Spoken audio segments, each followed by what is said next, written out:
Hello everyone, welcome back to the channel. Today you are in for another treat. So, let's get started. Was the art of gathering energy within one's spirit to reach heights unseen, a 1,000-year path to immortality, the pinnacle of existence. Yet, only a select few ever achieved such a feat. Most never had the chance, born as mere mortals, unable to sense the chi around them. But on rare occasions, blessings appeared in the form of gifted individuals. A man entered a dimly lit room where his wife had just given birth. Overcome with emotion, he gently asked her what they would name the child. She smiled weakly and whispered, "Lu Ji." Their precious baby had been named. Years passed, and the world proved to be a cruel place. 20 years later, a young man was thrown to the ground, his battered body evidence of a lost battle. An old man announced that the victor was Yen Li. In this world, the strong ruled, and only those with talent gained power that dictated everything. Yen Li, arrogant and overconfident, looked down at his fallen opponent, calling him junior brother before mocking his poor performance. He taunted the beaten man, asking if he had already given up, even when Yen Li still had so many pointers to give. Another disciple approached Yen Li, sneering at the defeated man. He scoffed at how pathetic Ji was, barely managing to withstand 5 blows. Urging Yen Li to leave, he dismissed Ji as unworthy of their time. Barely conscious, Ji lay on the ground, his vision blurred. Confusion clouded his mind. He struggled to remember where he was. Faint echoes of a memory surfaced, his mother calling him their precious Lu Ji. His friends hurried to his side, lifting his weakened form. Concerned about his condition, they decided to take him to the old master, fearing he had hit his head too hard. Ji, however, felt an overwhelming sense of disorientation. Who were these people? Where was he? And who was Lu Ji? Pain pulsed through his body as he slowly opened his eyes. Every inch of him ached. A calm voice advised him to remain still, as his wounds had yet to heal. His gaze shifted toward an elderly man who had just opened a small pot, releasing a thick golden smoke. Steam rose as the old master retrieved a pill from within and instructed Ji to open his mouth. Too dazed to resist, he complied and swallowed the pill. The master assured him that the chi-infused medicine would heal his injuries soon. Ji, still bewildered, mustered the strength to ask where he was and who the old man was. A frown creased the master's brow. The boy's confusion was unsettling. After a moment of thought, he deduced that Ji's injuries must have been worse than expected, perhaps even affecting his memory. He informed Ji that he was a disciple of Cloudy Peak sect. Ji stared blankly, unsure whether Lu Ji was truly his name. The old master, sensing his turmoil, advised him to rest and attempt to recall his past. If his memories failed to return, he promised to concoct another pill to aid him. With that, he exited the room, leaving Ji alone with his thoughts. Ji gazed at the ceiling, trying to piece everything together. The last thing he remembered was studying for his chemistry class. Then darkness. Had he died? A sudden memory surfaced, his mother's voice warning him not to run so recklessly. A child, presumably himself, raced toward the forest despite his mother's pleas to return, as it was dangerous. Then a wolf appeared. The child's blood ran cold as he cried out for his mother. She clutched him tightly, both frozen in fear as the beast approached. Just as the wolf lunged, an invisible force sent it crashing into a tree.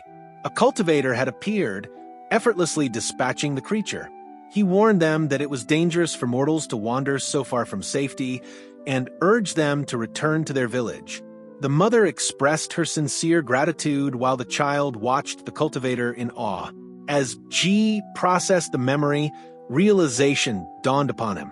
He was in a cultivation world, just like those he had read about in comics. But something felt off. He wasn't merely witnessing Lu Ji's memories, he was living them. He recalled how, like every child blessed with chi, Ji had joined a sect to pursue cultivation.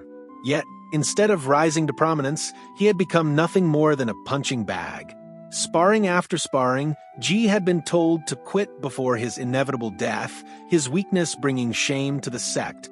In the background, someone had always been shouting for him to be taken to the old master yet again.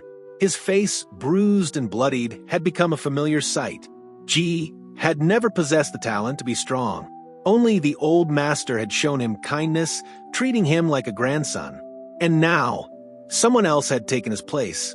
The new Ji, no, the soul that had taken over Ji's body, considered the possibility that he had died from a heart attack while studying. He sat up, stretching, when he noticed something astonishing.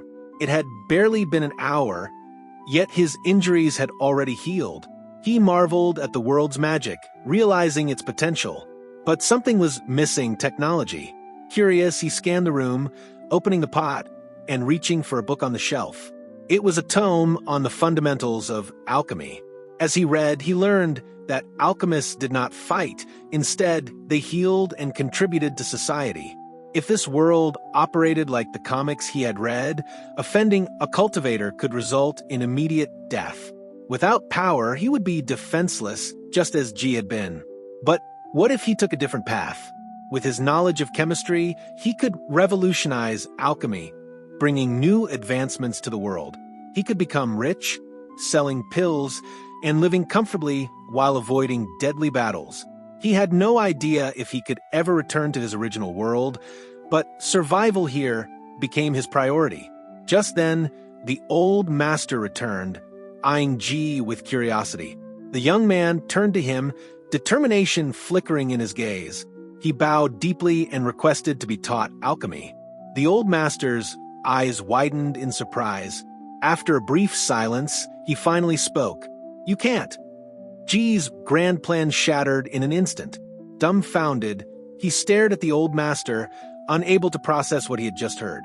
Ji asked why he could not become an alchemist, and the old man replied that alchemy was a lifelong path, requiring dedication. He did not wish to take on an apprentice who was not serious. Ji argued that he was serious, though he understood why the old man would doubt him. After all, the real Ji had never shown any interest in alchemy. However, the current Ji needed a means to earn money if he wanted to survive in such a dangerous world. Ji explained that the sparring match had opened his eyes. He had seen the truth. He lacked talent in cultivation, but he had discovered a new path for himself in alchemy, a way he could still improve and make something of himself. He bowed deeply, requesting the old man to take him as his apprentice. The old man studied him before asking what alchemy truly meant to him. Ji recalled the book's explanation and replied that alchemy was the craft of refining, transforming herbs and resources into elixirs and pills. The old man remained silent. Realizing his answer was too basic, Ji questioned himself. What did alchemy really mean to him? What could he do with it in a world of magic and cultivation? After a moment of thought, Ji answered that alchemy was the study of nature, a way to understand how the world worked. To him, it was a path of science, one he could use to bring development and technology to a world filled with magic. The old man, surprised, admitted that he had misjudged Ji. Perhaps the path of alchemy was indeed meant for him. He told Ji that if he was truly determined, he must kowtow 3 times and formally acknowledge him as his master. Without hesitation, Ji knelt and performed the ritual, officially becoming the old man's disciple. Satisfied, the old man began Ji's first lesson. He explained that the foundation of alchemy lay in understanding ingredients, their properties, potency, purity, and the techniques required to refine them. Once Ji grasped this knowledge, he would learn how to use a cauldron to refine pills. Handing him a book on the fundamentals of alchemy, the old man instructed him to study the recipes for 3 basic pills. Once he could successfully refine all 3, he would be considered a junior alchemist. Ji scanned the book, noting that the recipes seemed centuries old. He wondered why no one had improved upon them and voiced his thoughts. The old man sternly replied that the recipes were created by their venerable ancestors and tampering with them would be foolish. Ji, unconvinced, suggested they might be outdated. The old man was taken aback, sensing something unusual about Ji since the sparring match. 2 hours later, Jai closed the book and announced that he had memorized it. The old man was shocked. It should have taken days. To test him, he asked about the properties of glacial spirit poison. Without hesitation, Jai explained that it acted on the heart and body, slowing them down until the victim succumbed to heart failure. However, it could also be used to counteract potent spirit poisons by slowing their spread and reducing fever. The old man, in the middle of sipping his tea, nearly choked. Jai was correct. The old man asked if he had memorized everything. Jai simply replied, "Yes, master." Hearing himself being addressed as master after so many years was refreshing. He wondered if Jai had been secretly trained in alchemy. Jai denied it, explaining that he was simply good at memorizing information. In reality, years of cramming for exams had sharpened his memory. They moved on to the next lesson, learning to use the cauldron. The old man asked why cauldrons were used in alchemy. Jai answered that their shape allowed for even heat distribution and that they could hold a significant amount of ingredients. The old man nodded, adding that size mattered little. Many alchemists used small cauldrons with expanded interiors. However, the true reason for using cauldrons was their ability to channel and contain qi. Demonstrating, the old man conjured a warm blue flame in his palm, amazing Jai. He had no idea what cultivation realm his master belonged to. The old man then explained that 3 factors determined an alchemist's talent: qi sensitivity, qi manipulation, and luck. Jai was puzzled. The old man elaborated that even the most skilled alchemists experience failure, and only the heavens could determine when one would succeed. In Jai's mind, if pill-making was like a chemical reaction, success should depend on optimal conditions rather than luck. He believed he could find a way to ensure consistency. Since luck was beyond their control, the old man said they focused on refining qi sensitivity and control. He also emphasized the importance of a good cauldron, which guided qi and essence inward. To demonstrate, he activated his cauldron, filling the room with a green mist before forming a glowing green orb in his hand. He explained that it was a simple qi-gathering pill meant to replenish one's qi reserves. He then instructed Jai to try making one himself. Jai stared at the pill, lost in thought. The old man, noticing his hesitation, asked what was wrong. Jai hesitantly inquired how to ignite the flame. The old man sighed, massaging his temples. He realized that Jai's path in alchemy would be a long one. Jai had never realized how expensive alchemy could be. Now, in order to learn it, he needed money, yet to earn money he had to first master alchemy. It was a vicious cycle, one that wasted herbs and favored only the most talented disciples. The sect provided the best resources to those with talent, while the outer disciples, like him, were left to struggle, overworked, and underpaid. Jai barely had enough to afford food, let alone save up to leave the sect. From his fragmented memories, he recalled the existence of the Spirit Herb Garden, a restricted area accessible only to inner disciples. It was rumored to house herbs so rare that selling them could provide enough wealth for a lifetime. If he could gain access, he would have all the ingredients he needed to refine pills without worrying about expenses. As he mulled over his predicament, a voice interrupted his thoughts. A fellow outer disciple, Su Lin, approached him, noting his grim expression and asking if he had eaten something bad. Jai, recognizing the name from his vague memories, simply replied that he was still recovering from a spar. Lin reminded him to keep his head down and avoid drawing attention, warning that certain people in the sect, those with the Thunder Phoenix bloodline, would beat him down if provoked. Jai already knew that. It was precisely why he wanted to leave. If those disciples came after him again, he would suffer another humiliating defeat, something he wanted to avoid at all costs. Instead of dwelling on it, he turned to Lin and asked how long he had been in the sect. Lin responded that it had been nearly a decade. Jai found it odd that Lin had stayed in the outer sect for so long. By all accounts, Lin was even weaker than Jai, yet he remained. That meant he had found a way to sustain himself within the sect despite lacking talent. Curious, Jai inquired if Lin knew anyone who worked in the spirit herb garden. Lin was immediately suspicious and asked why he wanted to know. That response confirmed Jai's suspicions. Lin had connections within the garden, which likely meant he was involved in smuggling herbs. Seeing an opportunity, Jai revealed a small pouch filled with pills he had successfully refined.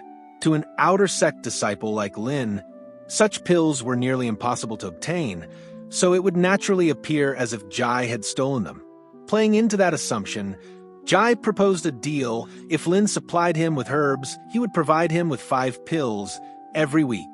Lin could sell them, and they would split the profits. If their arrangement worked, Jai would give him even stronger pills in the future. Jai knew he was taking a huge risk. If Lin refused and reported him to the elders, he would be in serious trouble.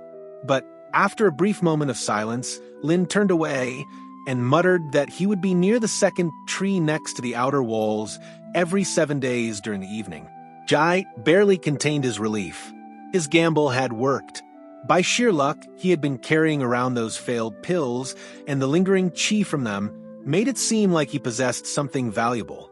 If this plan worked out, he would have a steady supply of herbs without spending a single coin.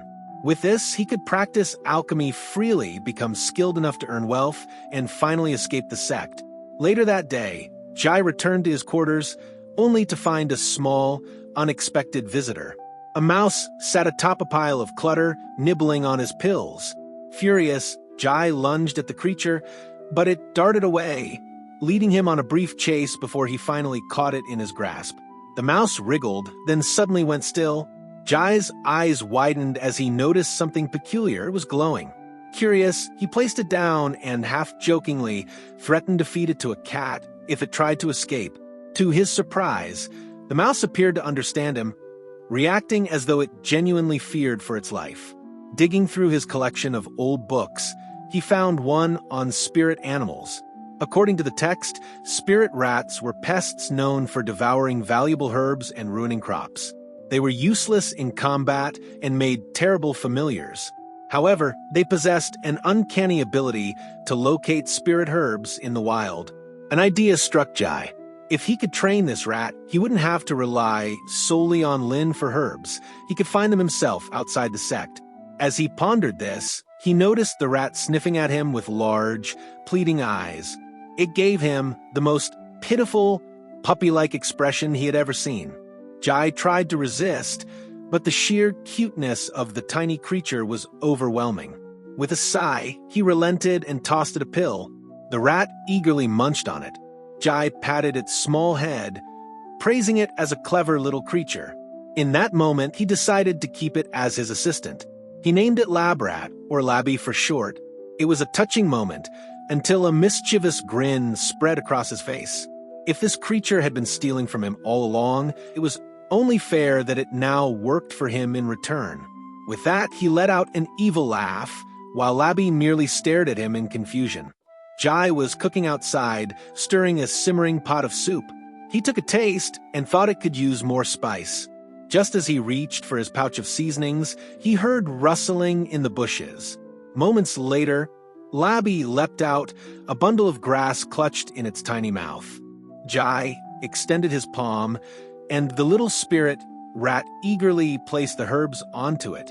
He ruffled Labby's head with a smirk. "Good boy," he praised.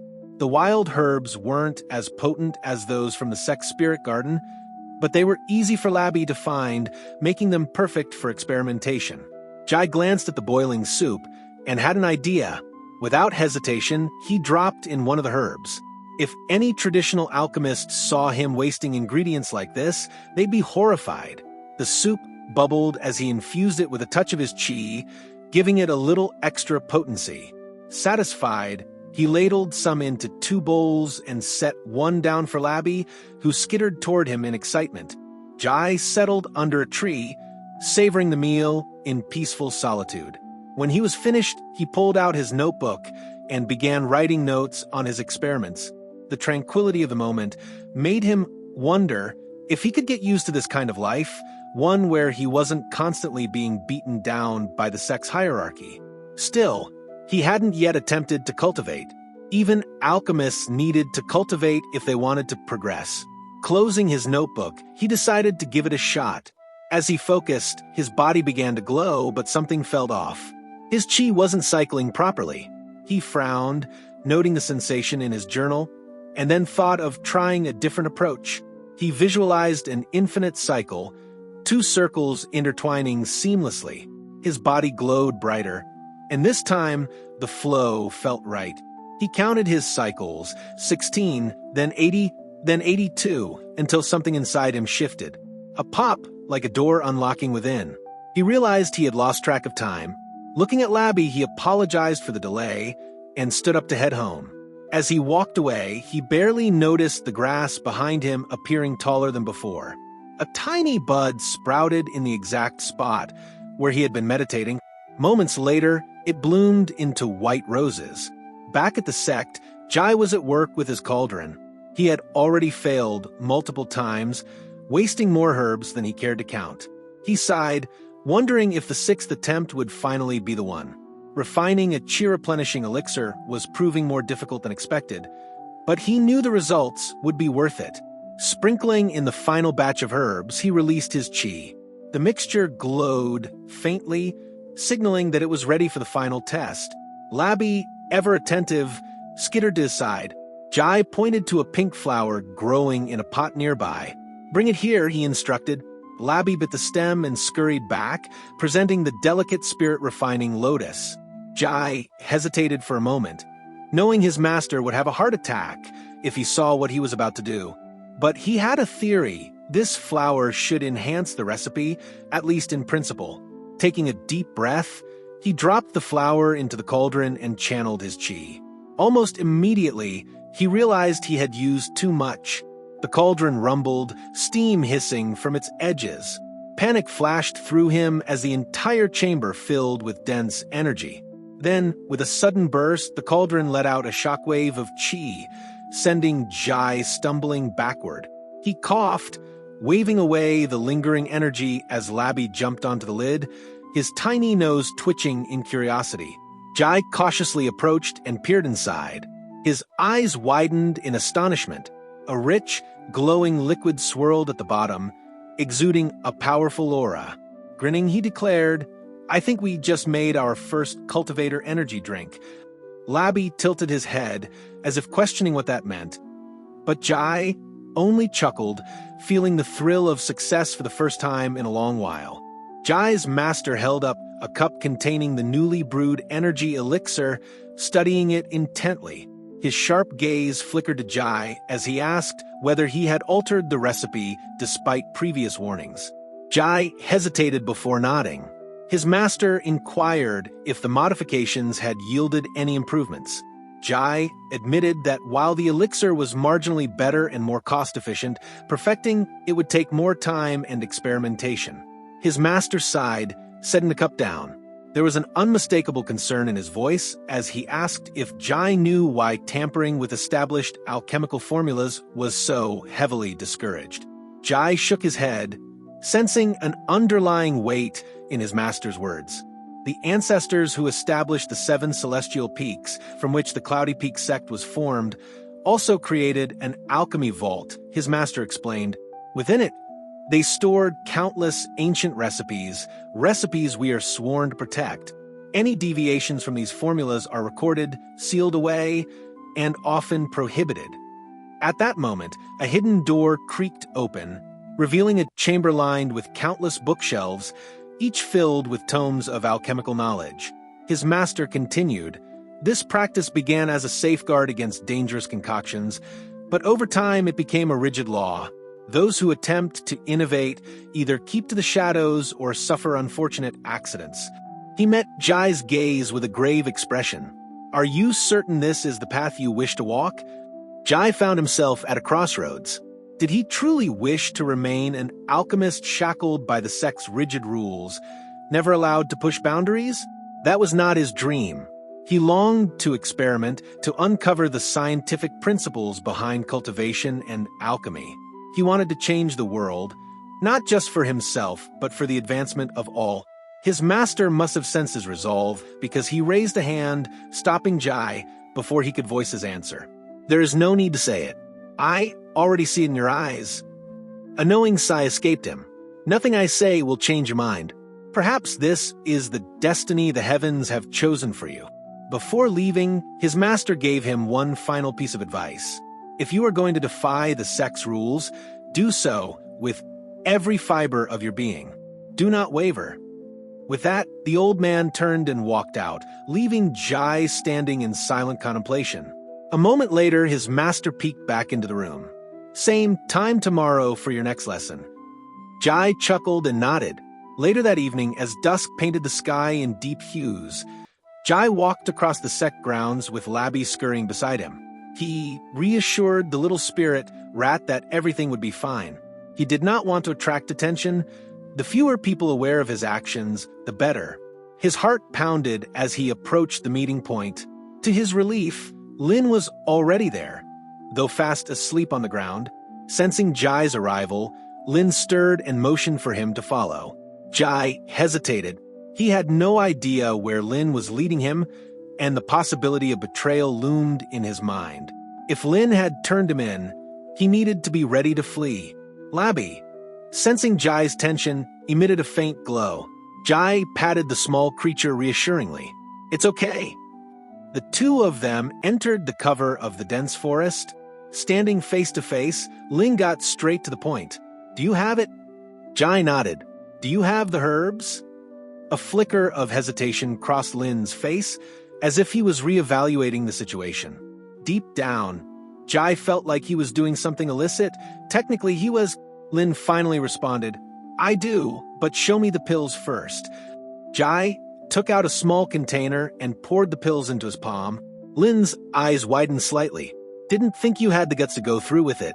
Thought you'd chicken out." Jai smirked but remained silent. He made his terms clear. 3/4 of the profits would go to him. Lin waved him off. "Don't worry. You'll get your cut. We'll have the money by next week." The transaction complete, Lin turned to leave. "Nice doing business with you." Jai exhaled, relieved that everything had gone smoothly. He turned to Labby. "Time to head back." His words trailed off as he noticed something strange. Labby wasn't in the pouch. Panic gripped him. He frantically checked the pouch again, empty. His stomach sank. Before he could react, a sudden shriek cut through the air, followed by a frantic complaint about a rat. Jai spun around and spotted Labby darting through the grass. A woman stood nearby, her face twisted in panic. When she spotted Jai, she demanded to know if the spirit rat belonged to him. Labby scampered toward Jai, trembling as he landed in his palm. Jai hurriedly apologized to the senior sister, promising to keep a closer watch on Labby. His stomach dropped when he recognized the woman, Yen Yun, granddaughter of the sect leader. Worse, she was furious. Labby had eaten her pill. Jai's blood ran cold. He knew he was as good as dead. Labby trembled in his palm, looking pitiful. Jai scolded him internally. This little creature might very well get them both killed. But to his astonishment, Yun simply told him to forget about it. Jai blinked, uncertain if he had heard correctly. She repeated herself. Jai had expected immediate punishment, yet she was letting it slide. He realized she was far kinder than he had assumed. Still, Yun was curious about what he was doing in such a secluded area, and even more so about why he had a spirit rat. Jai stammered, explaining that Labby could search for spirit herbs. Yun remained skeptical. A spirit rat was, in her opinion, the most pathetic spirit beast imaginable. She asked where he had found it. Jai recounted how Labby had been sneaking into his chamber and eating things until one day he had caught him. Something about Jai intrigued Yun. She questioned his use of the herbs. He couldn't risk revealing his true intentions, so he claimed that he ate them. That only deepened her curiosity. Who just eats raw spirit herbs? He explained that they tasted good when cooked. Yun found him increasingly odd, but at the same time, she was drawn to his simple, unassuming demeanor. The way his eyes shifted awkwardly, his faint smile, and, most curiously, the fact that he showed no interest in her. That realization struck her. She was of a powerful bloodline, a cultivator of immense talent. Every year, noble families practically threw their sons at her grandfather, hoping for a marriage alliance. And yet, here was a boy who seemed utterly indifferent to her. Was he uninterested in women? Lost in thought, she barely noticed Jai requesting permission to leave. However, she sensed another presence nearby. Jai, too, sensed someone hiding but chose not to linger. As he turned to go, Yun found herself wondering, was he meeting another boy in secret? The idea of a forbidden romance between two lovers flashed through her mind, and her face reddened. Before he could leave, she called out and asked for his name. He answered honestly. She then informed him that ordinarily she would forbid him from returning to her private retreat, but she had changed her mind. He could come back, so long as he told no one. She made an exception for the person he had been meeting. Jai was shocked. How had she known about Lin? Yun studied his reaction and smirked. Certain that she had uncovered a secret love affair, she vowed to keep his secret. Jai, utterly bewildered by her kindness, thanked her. He couldn't understand why she was letting him off so easily, especially when Labby had stolen from her. He walked away, still processing the bizarre encounter. He told Labby they needed to be more careful. That girl was trouble. For now, he needed to return to his work. He intended to extract the essence from spirit grass and examine its properties. Perhaps he could even cultivate spirit herbs himself, reducing his reliance on Lin. He boiled a cup of water, testing his hypothesis. If successful, it could be groundbreaking. Labby suddenly squeaked in alarm. Jai turned to see a cat. He chuckled. It made sense that predators would be drawn to Labby. Shooing the cat away, he sighed. First Yun, now a cat. He reminded Labby to stop getting into trouble. However, he noticed something unusual. Labby was growing smarter. Whether he realized it or not, Labby was cultivating. As the pot boiled, Jai infused it with his chi. The liquid swirled but resisted saturation. He had to rethink his approach. Releasing his chi again, he split it into 2 streams, circulating them carefully. The water began to swirl rapidly. Step 1 of his experiment was a success. And that wraps up today's recap. For another such treat, subscribe to the channel so that I can bring more such content to you, and you don't miss the daily uploads. Do it. Subscribe. Please subscribe, and don't forget to like, comment, and share the video. See you with another such treat.